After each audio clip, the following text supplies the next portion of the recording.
Ayan guys, alis na yung aking asawa. Mamimili siya ngayon. Hintayin natin yung pamimili niya ngayon guys. Marami siyang bibilin ngayon. Alis muna siya. Papunta sa bilihan ng mga paninda namin. Alis na siya guys. Bye bye.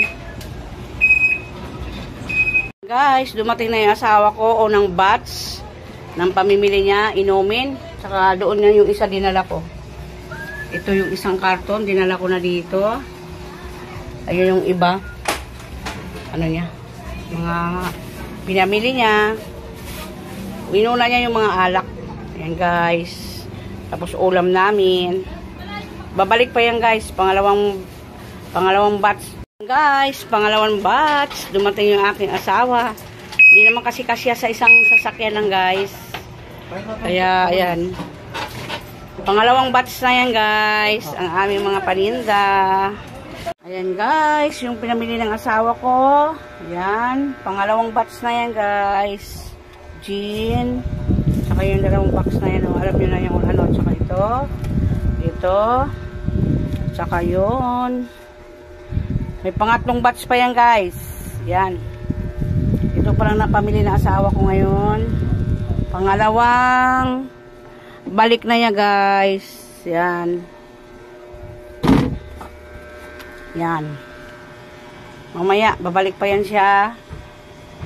Dumating na yung aking asawa. Pangatlong batch ng kanyang pinamili. Yan. Tanggalin na natin yan guys.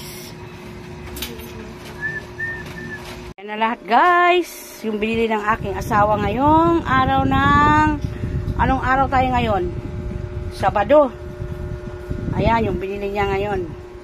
Ito, tsaka yan dito. Yan, tsaka dito.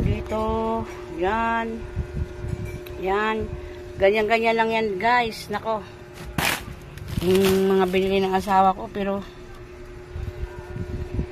yan oh. Ganyan-ganyan lang yan guys. Mabibigat lahat yan oh. Chichirya, ayan, puro mga dilata yan sa baba. Saka yun, oh. Yung mga dilata niyo sa baba, oh. Binilata, saka mapansit, sari-sari.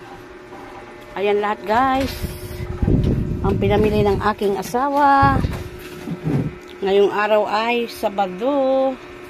Namili din saka, ay, kailan ba siya namili kahapon? Mga sigarilyo. Ayan. Hanggang dyan na lang, guys. I-arrange namin yan. Magluluto muna ako guys.